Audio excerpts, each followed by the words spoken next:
And I think that's what is important for us as yogis to look into is what's the role of devotion and love in our own practice, whether it's a very physical practice of Hatha Yoga or if it's very meditative. Where is the heart in it, in that practice, and how does it manifest in a practical way? Namaste.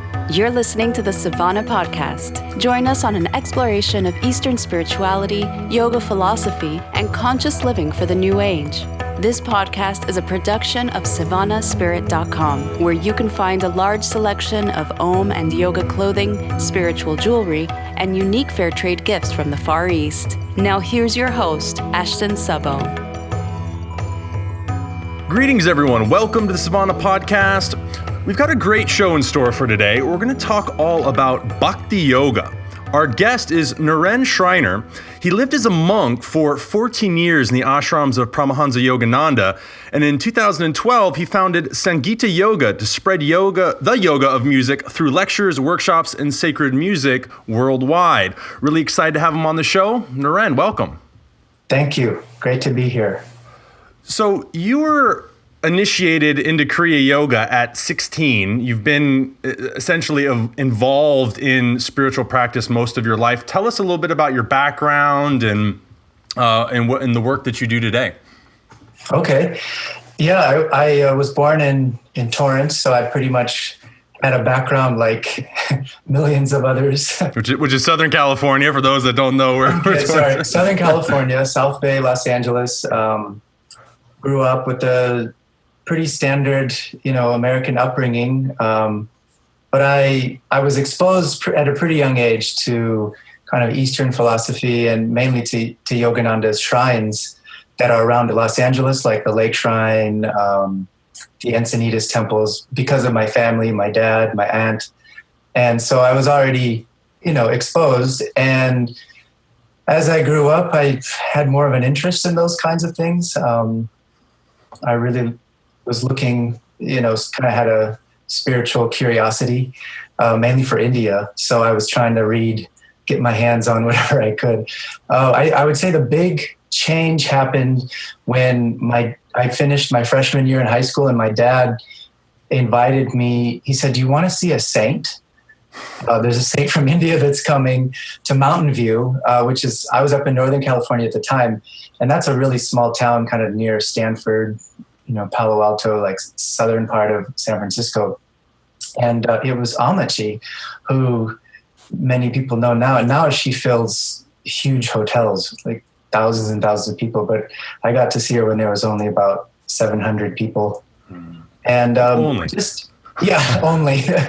And just seeing all these people with so much devotion directed towards their guru. And I heard all of the Kirtan. There was Kirtan going nonstop, just sacred music. I ate the most delicious Indian food I've ever had in my life up to that point. And I saw people just so engrossed in meditation, in different kinds of spiritual practices. And it was everything that I saw in a book, like, just came to life right in front of my eyes. And at that moment, I remember just saying, this is what I want to live in this world. This is what it's about for me. And from that point, that was my focus. And through the years of just searching, I joined Paramahansa Yogananda's ashram. I felt so drawn to him, felt like he was my guru, and, read the autobiography of a yogi, and joined the ashram, lived as a monk for 14 years. What was the shift to want to actually live as a monk, to live in as ascetic? Everything that I read about the yogis and the swamis of India, just really, I found very attractive.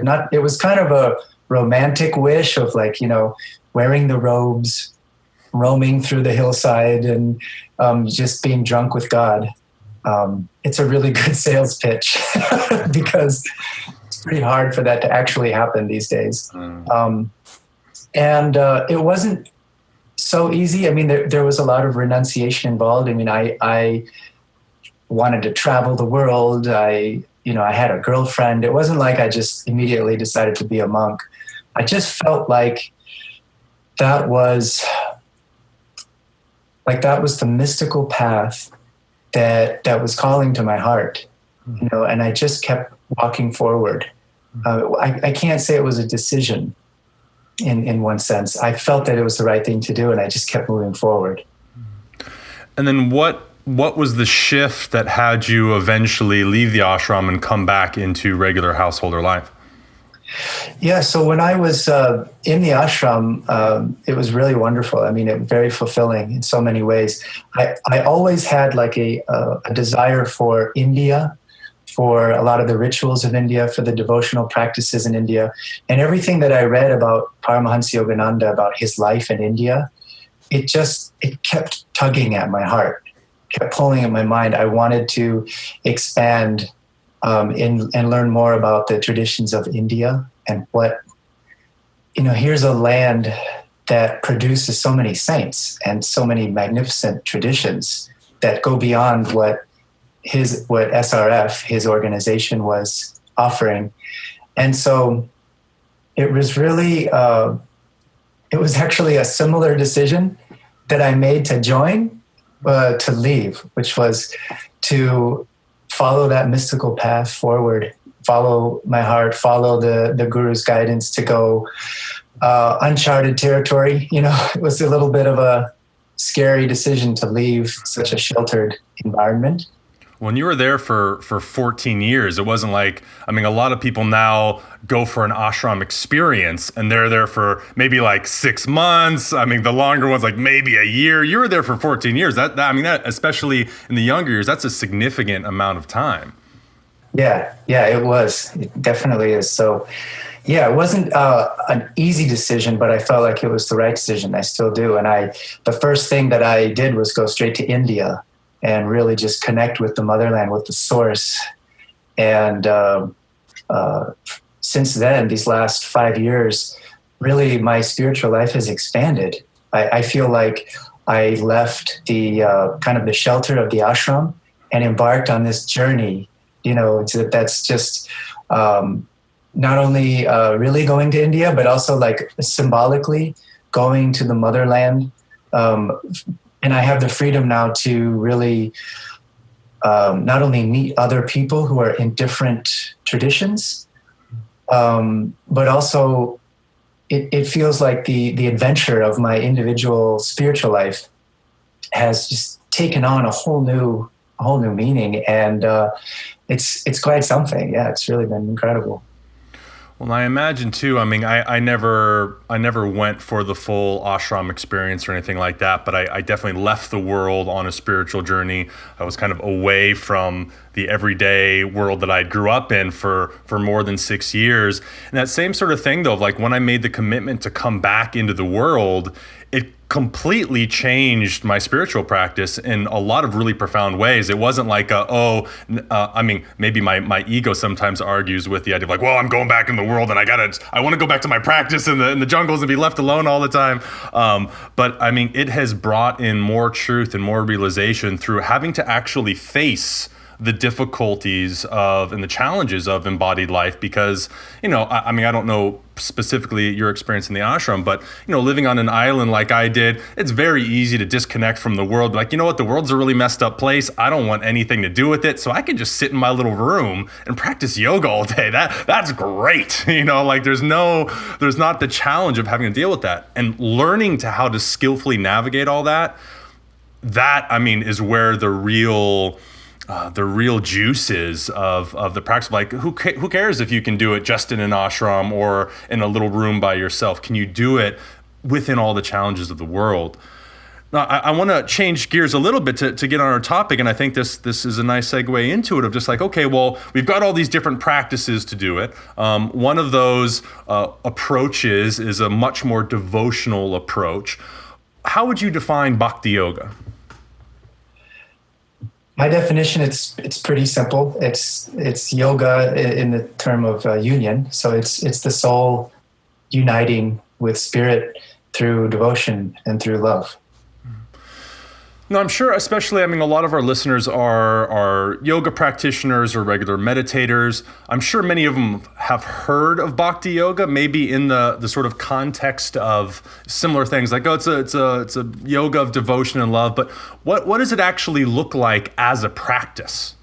Yeah, well, that's the great question, and that's a question coming from a yogi like you, Ashton, because we're about practice. I mean, it's practical. That's what attracted me to yoga. It's not really about belief. It's not dogmatic. So the practical side of Bhakti Yoga, I'd say in the West, what we see, and probably what a lot of your listeners see, is like Bhakti Fest, various Bhakti related events are largely a practice of like music, chanting, dancing. It's so much more than that. And the individual expression of devotion takes a lot of different shapes.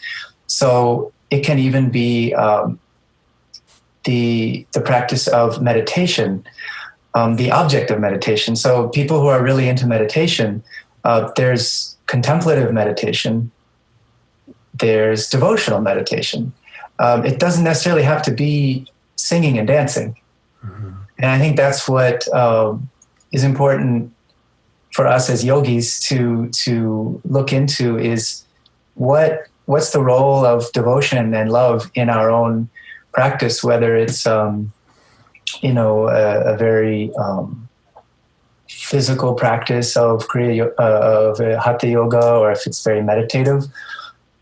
Where is the heart in that practice, and how does it manifest in a practical way?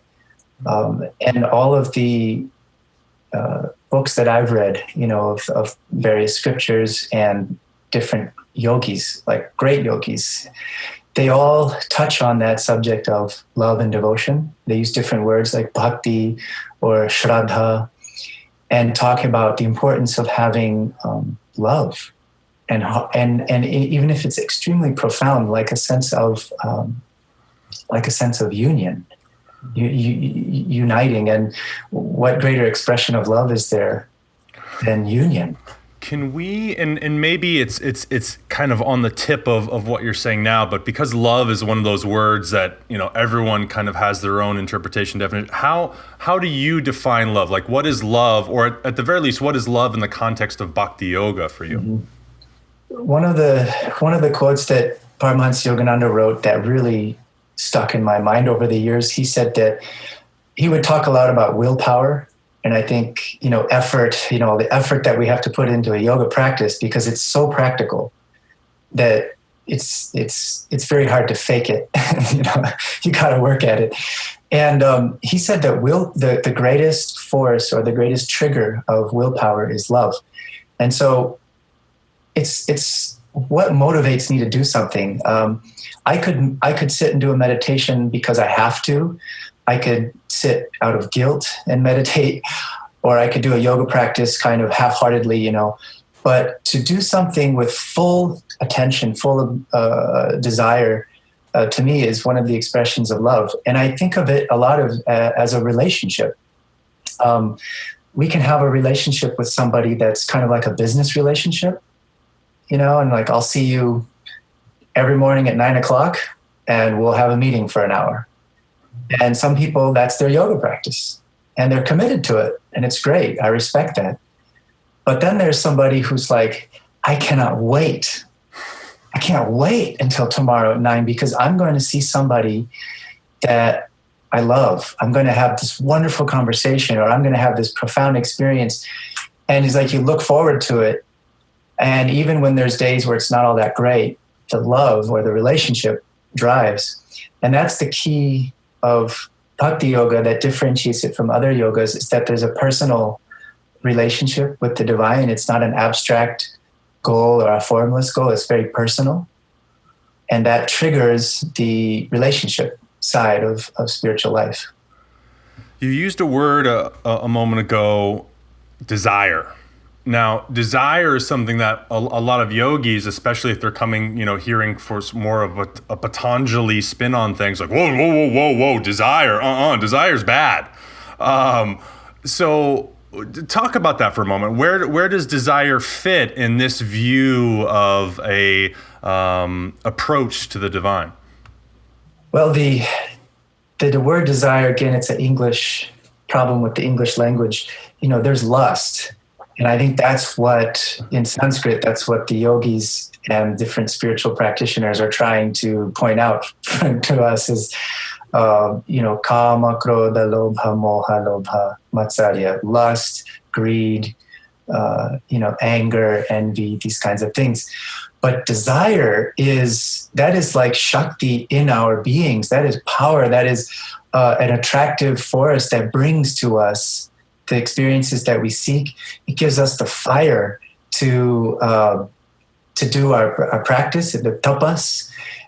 It gives us the willpower to make really crazy vows, like I'm going to fast, or I'm going to be in silence, or I'm going to take on this really difficult, yoga practice. I'm going to learn Sanskrit. I'm going to go to India. People do these things, even putting themselves through discomfort, physical discomfort, because there's like this desire. So it's a drive, it's a desire. And wrapped into that is, in its purest form, in my experience and what I see, is a heart quality.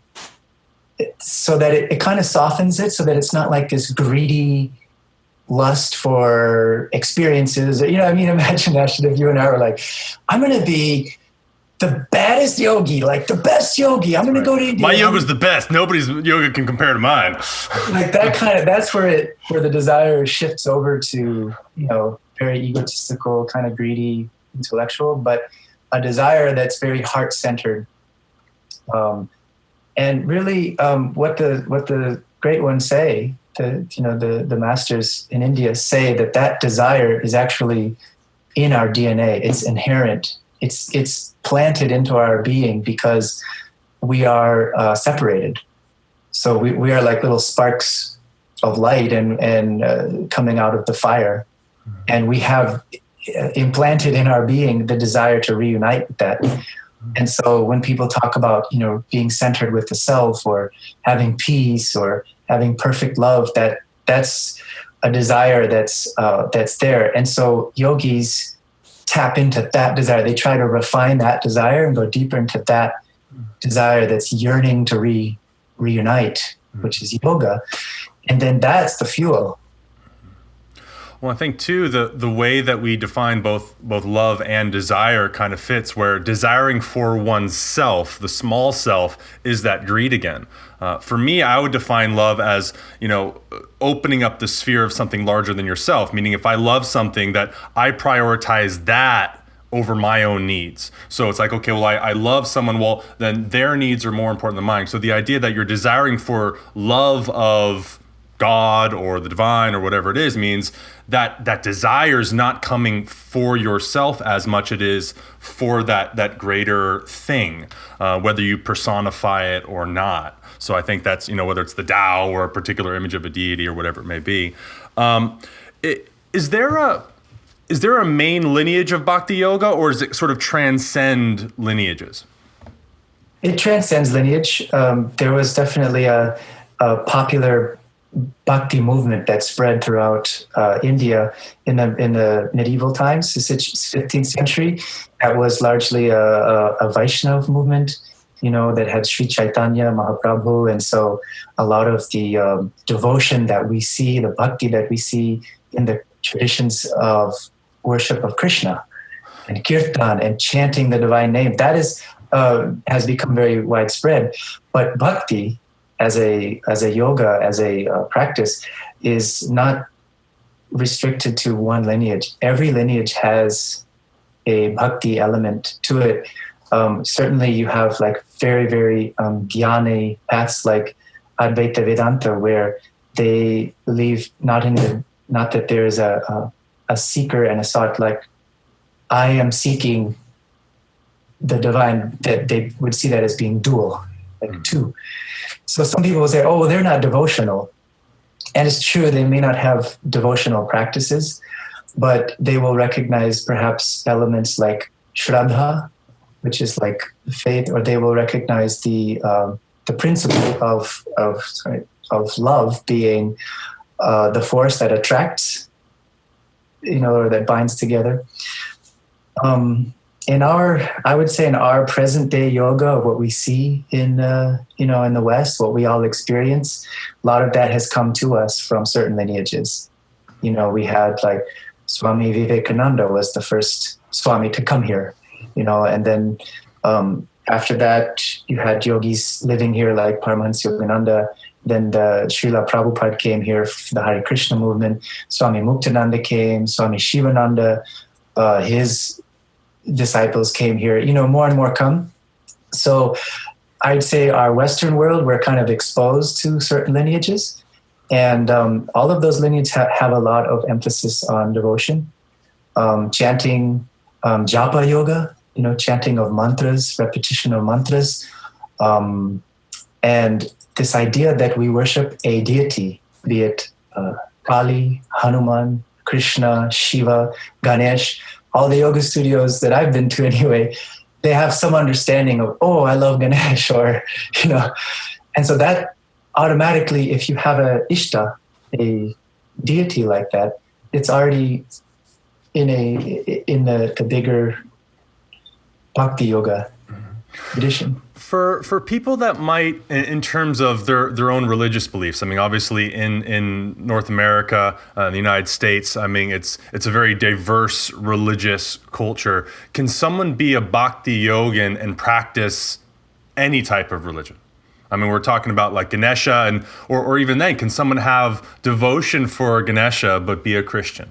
Like, do those two things cancel each other out? Like, if I'm a Christian, then I'm worshiping an elephant-headed deity. That's sin. That's not allowed. Like, does it work like that, or are we talking about images here that go beyond our concepts of like a deity? Like, there's actually like a chubby elephant dude sitting up on a cloud somewhere, granting boons for us or something like that. Like, how does that work? Yeah, there's different levels of devotion and perception. There are the full spectrum is there. So some people might actually believe that that there is a God with a white beard sitting in a cloud somewhere, or that there is Ganesh in that form, and be kind of casual about it, or superstitious. There's all different levels. But I think, certainly the tradition of Sanatan Dharma, of India's religion, it's considered the most tolerant, religion. So Hindus recognize Jesus as a prophet, as a divine illumined son, but just not the only one. So in my experience with people that I've met who come from a very strong Christian background, or who have a lot of devotion to Christ, and their whole culture and their whole family is Christian, and they're starting to practice yoga, and they're looking at all these deities like, well, what do I do?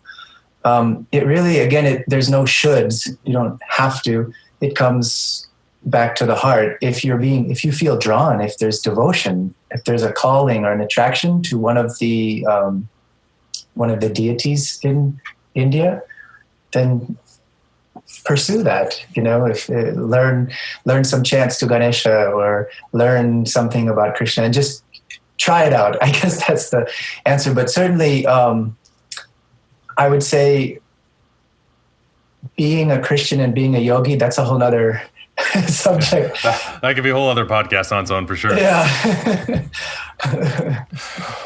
So, I mean, there are no, you're saying that there's no like specific lineages that this is Bhakti Yoga, but rather it has elements in a lot of these different lineages. Are there any particular books that you would say that are kind of like the holy book of Bhakti, or something that's a little bit more connected to, for people that are interested in finding out more, maybe not so much as an intellectual, like this is a book on that, but like where can they find more and explore more into this realm? Are there holy texts for Bhakti, or? Yeah, there's quite a few. One of them that has been helpful to me is a very short book called Bhakti Yoga, by Swami Vivekananda, and it's very short. That's very nice reading. Then there's the Bhakti Yoga, the Narada Bhakti Yoga Sutras, which is a scripture, and there's a lot of different versions of it. So, again, you can go on Amazon and get a few of them. It's a short scripture that talks about devotion. Some of the bigger devotional scriptures, like the Srimad Bhagavatam, Bhagavad Gita, these are much bigger, but you can kind of zero in on stories. The devotional stories of, for example, the Ramayana, there's so much devotion between the relationship between Hanuman and Sri Ram. These kinds of stories are there. But it's not just limited to those. Another way of really learning about bhakti is to go to temples. Try to find like a Hindu temple nearby and just go reverently, just go with respect, and just try to just feel open heart, open mind. And you can observe a lot of devotional practices in real time. People chanting, worshiping God through rituals. Because I found certainly books have illumined me so much, but more than anything, it's actually just seeing Bhakti Yoga happening in India, preferably, but also here. Well, it's probably in places where a lot of people don't recognize. I remember I was in like Kansas City teaching, and there was like a Hindu temple like right around the corner. Where there, like the people that were in Kansas City were surprised to find out that there was a Hindu temple right there. It was like, oh yeah, like they're all over the place. And I think too that experience of seeing that devotion, for people, because I grew up in my family was never religious and Christian, but we celebrated Christian holidays. I went to a Catholic grade school. It lets you come back to these other traditions and see them within a different light, because a lot of that is going on within these different traditions. As you said, there's that bhakti element everywhere, but really kind of defining it in certain ways allows us to see it in all these other spots, which I think is a really beautiful way for people to connect to whatever their belief might be. How can the average Western yoga practitioner benefit from Bhakti Yoga? Like, hey, I'm coming here to like, the number one reason people go to yoga, or at the very least we could, limit it to postural yoga in the West, is, flexibility. So where does that fit in then to Bhakti? Mm-hmm. Well, that doesn't fit in my experience, but doesn't mean that they don't complement each other. The physical body is a temple, and it holds the heart, the mind, and the soul. And so just purifying the body and becoming strong and healthy is so important. And so, that's why all my friends, everybody I meet, I try to send them to a good yoga studio or encourage them to do that. Talking with Gita Desai, who's a good friend of mine, she made the documentary Yoga Unveiled. Mm-hmm. I don't know if you're there. So she told me that her estimate is that out of the millions and millions of people that are attracted to yoga, primarily for physical health, and strength, she's estimating that about 30% of that number, which I think is like 15 million people, they start to ask the question, what next? Mm-hmm. What now my body feels better than ever, and I can sit up straight and I just feel so good. Now what? Then they want to start learning meditation, or they start inquiring about India's traditions. That's where the Bhakti Yoga comes in, where it will, and these terms of love, they can be very sublime and they can be totally cheesy. I mean, we don't have a lot of words in English. In Sanskrit, there's so many words for love, but definitely it's something that we all want. Mm-hmm. And to experience it in a very profound way becomes an experience of yoga. So it's not like a separate thing, like, I'm going to do Bhakti Yoga. We have divided yoga quite a bit. Mm-hmm. What kind of yoga do you do? Mm-hmm. It's not so divided. So the Bhakti part of it is like one great saint said that Bhakti is like putting sugar in water. Mm-hmm. So whatever you're drinking. Sweet. Yeah, whatever you're drinking, get some sugar. Good sugar. Okay, sugar is not good anymore. Sugar is like a drug. You know what I Some mean? natural, organic sugar. Get some locally grown honey, That's or right. whatever. But just something that can easily dissolves into whatever it is that you're doing and becomes a part of it, and it just spreads out. I mean, once you put sugar in water, you can't really see it. You can't take it out. It's everywhere. It spreads through the whole thing. So whatever practice I'm doing, if I'm doing a very intense kind of a tapasya for my physical body, like cleaning it, or if I'm doing yoga, if I'm doing pranayama, if I'm reading, some really intellectual books about philosophy or whatever, I'm always asking myself, how do I, where's the bhakti in this, the shraddha? One of the very, very strong jnanis, the wisdom, intellectual, Swami Yukteswar, he was Yogananda's guru. He was like so stern and so strict. He wrote this tiny, tiny little book called The Holy Science. And in there, he said that the heart's natural love is the principal requisite for attaining a spiritual life. And he defined it as shraddha. He's like saying the heart's natural love has to start coming out and being cultivated. And also Swami Vivekananda talks about that. Swami Shivananda. These are the perfect, ideal yogis. These are the guys, the yogis. We should have their pictures hanging up all over the place and more. I mean, there's also very less known yogis and of different traditions.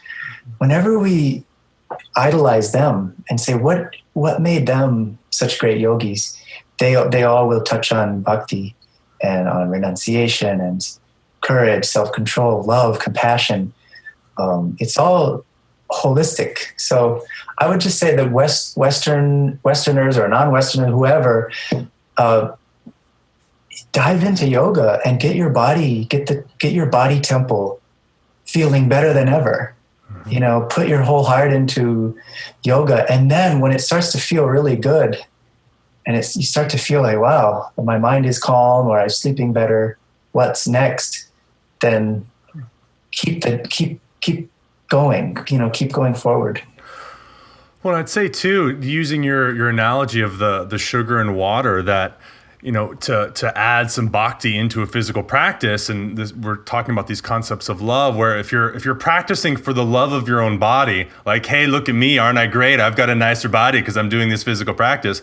That's that ego side. But it's like, hey, I want to love my body so that I can be a better servant to the world, to my family, so I can be more present in my everyday life. I'm less in pain. I can move more freely. My mind's not so cluttered with a bunch of scattered thoughts. That's where it kind of becomes bhakti, because it's not so much just about you, it's about your role out into the world. It's about your dharma into the world. So it's really like, sharpening the edge or polishing the mirror, as it were, so that you can more skillfully and more lovingly engage the world. This is great, and I mean, we could probably continue to talk about bhakti all day long and love and all that. But let's find out a little bit more about where our listeners can connect with you. You've got online trainings, you've got a lot of stuff. You do events. Where can people find out about your work? Yeah, so I started in 2012 with Sangita Yoga, and Sangita means all that has to do with the voice. With song, with chant. So it includes not just singing like kirtans and devotional songs, but it also includes the chanting of Sanskrit prayers and shlokas. And so I teach that, and I have an online school that's starting up. Right now we're starting with the Hanuman Chalisa, and others are on the way. So I teach based in Laguna Beach and Vista, which is North County, San Diego. But I have a lot of students that I teach on Skype. We have the online schools, and I travel a lot. I go to Mexico, and I go to Michigan. I go to Boulder, go to Ann Arbor, and other cities. So just connect through Facebook, Sangita Yoga, or all the other social media stuff. I think I'm on all of them. And also, I just offer music. Some people, they don't necessarily want to learn. They just want to have music, sacred music, bless some kind of an occasion. So I've done a lot of yoga conferences like the Ashtanga Yoga Confluence, Yoga Fest in Michigan. So those are two ways, basically, to experience it, just to have more of it. And it's very authentic. I try to really honor the tradition of India, but I really bridge to the American experience too. And you also have devotional music CDs, correct? That people can purchase online? Yeah, I recorded some CDs. One of them that came out recently is called Sangita Yoga, Sacred Chants of India. And that's, you can find that anywhere, iTunes, Amazon, Bandcamp. And then I had two other CDs, Eshoma, which is Bengali songs to the divine goddess Kali, very esoteric. These are for the profound mystic yogis and bhaktas of Divine Mother, Goddess Kali. And also At Thy Feet, which are songs of Paramahansa Yogananda. So Sangita Yoga, check out Naren, everybody. He's amazing musician, amazing yogi. We'll have another episode that you can search for as well on the Hanuman Chalisa, where we're going to talk all about it. So look out for that as well. Thank you all so much for listening today. I hope you have a very present moment, a very bhakti moment. Namaste. Hey everybody, it's Ashton here with an announcement. We're starting a weekly contest giveaway over at Savannah Spirit. If you'd like to enter into the contest to win one of our weekly prizes, go to savannahspirit.com/contest. If you enjoyed listening to the podcast today, we'd really appreciate it if you went over to iTunes, left us a review, leave us some comments, and share this podcast with anyone who you think might enjoy it. Also want to invite you to go check out Savannah East, which is the name of our blog and also the name of a Facebook group where I interact with guests and our audience. We'll post recent episodes up there as well as interesting articles relating to our guests and or the topics on the shows. And again, thank you so much for listening. Namaste. You've been listening to the Savannah Podcast. To find out more about Savannah, go to savannahspirit.com or follow Savannah on Facebook at facebook.com/Savannah Spirit. For daily inspiration, check out our blog at savannaheast.com. Be sure to join us next week for a new episode, and thank you for listening to the Savannah Podcast.